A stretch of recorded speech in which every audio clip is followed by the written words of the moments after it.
Hi, and welcome back to Ask a Scientist, which is a series that Dora and I are doing where we answer questions from our colleagues and clients about bioremediation. We've had some great videos thus far. I am Dr. Sam Rosolina. I'm Vice President of Applied Innovation here at Microbial Insights. Hi, I'm Dora Taggart. I'm the CEO here at Microbial Insights. As Sam said, we've gotten some great questions, and today is another one. So today's question, Sam, is really interesting. My groundwater remediation project will be most successful if the native population of sulfate-reducing bacteria is large and active. So since sulfate reducers are important because a good supply of free sulfide is essential to the formation of reactive iron sulfides. And these reactive iron sulfides participate in enhanced biogeochemical degradation of CVOCs and precipitation or co-precipitation of heavy metals. So what tools do you recommend to help me determine the size and confirm the activity of the SRBs that are present at my site? And we were just talking before this video about how much I love this question. I love this question for a few reasons, but one of the reasons is that when we talk about sulfate-reducing bacteria, they're one of the few through lines that we have across all of our different industries that we work with. So for example, corrosion, sulfate-reducing bacteria are important to monitor because they cause a lot of problems. They actually can cause corrosion through that production of sulfide. In the energy sector, we can think about sulfate reducers being a problem as well because they produce what we call souring by producing that sulfide in oil and gas reservoirs. And so it makes it harder to get that final recovery of oil from these oil reservoirs. And they can cause a lot of concerns in terms of human health downstream for the workers that are involved in that oil and gas. For remediation, last time we talked about how sulfate reducers can cause issues. They can actually be competitive when it comes to reductive dechlorination. They can use up that electron donor and kind of outcompete some of the organisms like the Halococoides. But what I love about this question is that it takes us in a different direction in terms of chlorinated solvent degradation. And that is utilizing these organisms, these sulfate reducers, kind of to our advantage. And so it's a great way to think about how do we take what nature has given us, and instead of trying to fight against it, how do we harness that instead? Yeah, that's true. And so you're thinking about the biogeochemistry that's occurring in those interactions, right? So let's start with iron sulfides that were mentioned in the question itself. Iron sulfides are minerals like mechanowite and pyrite, and they're really great at degrading these chlorinated ethenes. And while halo-respiring bacteria like the Halococoides perform reductive dechlorination, we've seen that through the hydrogenolysis, and we're going to show you the pathway here on the screen so you can see PCE goes to TCE to cis-DCE to vinyl chloride and then ultimately to ethene with this degradation pathway. But iron sulfides are different because they actually act as reducing agents that degrade these chlorinated ethenes through beta elimination, and we're going to show you that pathway now on the screen. And the key of this is it doesn't produce that vinyl chloride toxic intermediate compound, so that's really important. Right, and it can be pretty rapid too, which is really nice. Yeah. And the cool thing about this is that these are these minerals are formed naturally in the subsurface, but there are ways that site managers or consultants, engineers can kind of increase the amount of these minerals. And they can do that by forming them in situ.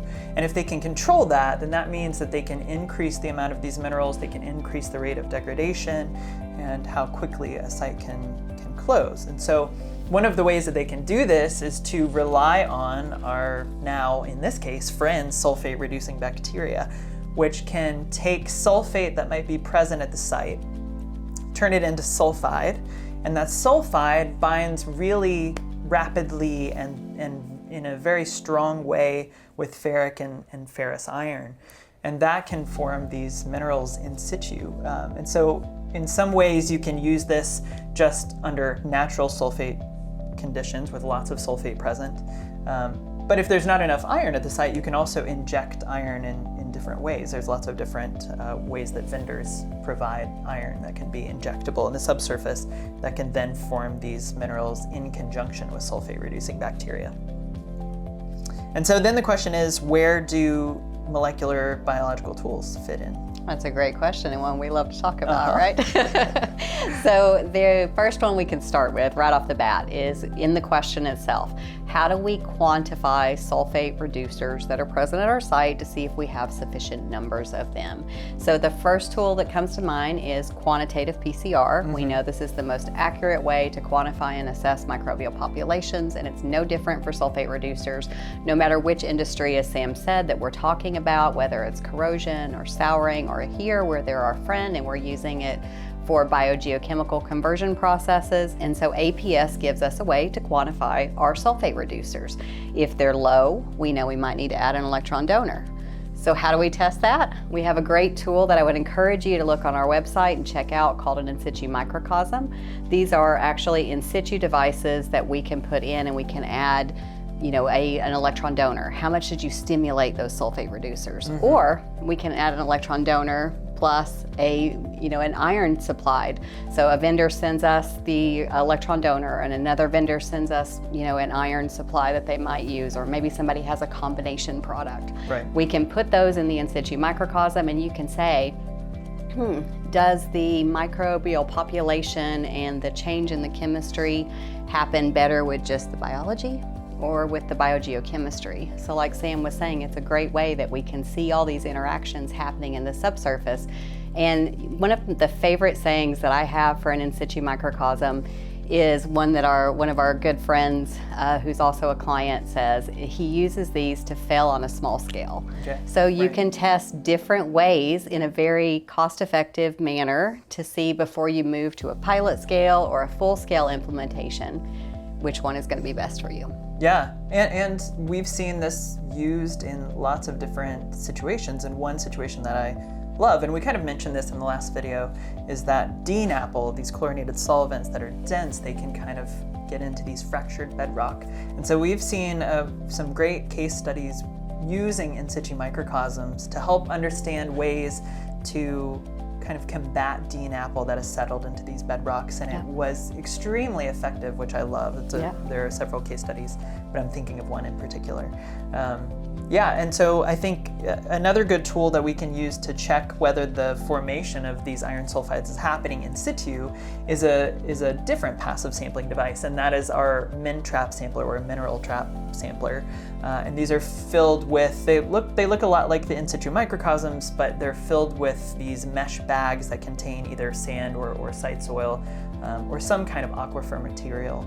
And then what those can be used for is to check what compounds, what minerals are being formed in situ under natural conditions, or if you're injecting iron and testing this formation of iron sulfides through sulfate-reducing bacteria, we can see if those are actually being formed on those traps as well. And so those iron sulfides are this very dark black material, and so you can tell pretty quickly when those min traps are pulled up from the monitoring wells if that iron sulfide if that injection has made it to the radius you hope that it would, and if it's formed those iron sulfides. And from there we can actually do additional analyses on some of these metals. We can see what types of minerals are actually being formed, so we can really get in depth in what's happening at the site. Yeah, and we have a great paper that's coming out on these min trap samplers. We'll put up the QR code for you guys that is going to be published in the next couple of weeks. So I would encourage you to scan this QR code and take a look at these min trap samplers and how you can use them in a variety of ways. And it's definitely a lot more cost effective than drilling and trying to figure this out through drilling compounds. Right. So, one of the things that Sam was just talking about is we have to think about all of this, but the microbes, which is the heart of what we love to talk about every day, is really, really important because we want to have those sulfate reducers in the right conditions for them to be present. So I would encourage you, when you have situations like this, we have a tool called Quantarray Chlor for reductive dechlorination, and it includes sulfate reducers automatically on that panel, but there's over 20 different genes and organisms, so you can see what's the biology doing, all these reductive dechlorination processes that Sam was talking about earlier, and how are the sulfate reducers doing that will help make these iron iron sulfides that you need for the biogeochemical to occur. That's right, yeah. And so definitely consider all of these options in terms of working to get rid of chlorinated solvents. There's not just reductive dechlorination, there's also this abiotic formation of iron sulfides that can be done in conjunction with these halorespirers as well. So I really loved this topic for that reason. And I know I sound like a broken record talking about it, but I just love that it's a good reminder that oftentimes we focus a lot on those halorespirers, which makes sense because they're very powerful organisms. But there are so many different ways that we can kind of combat these contaminations in the subsurface.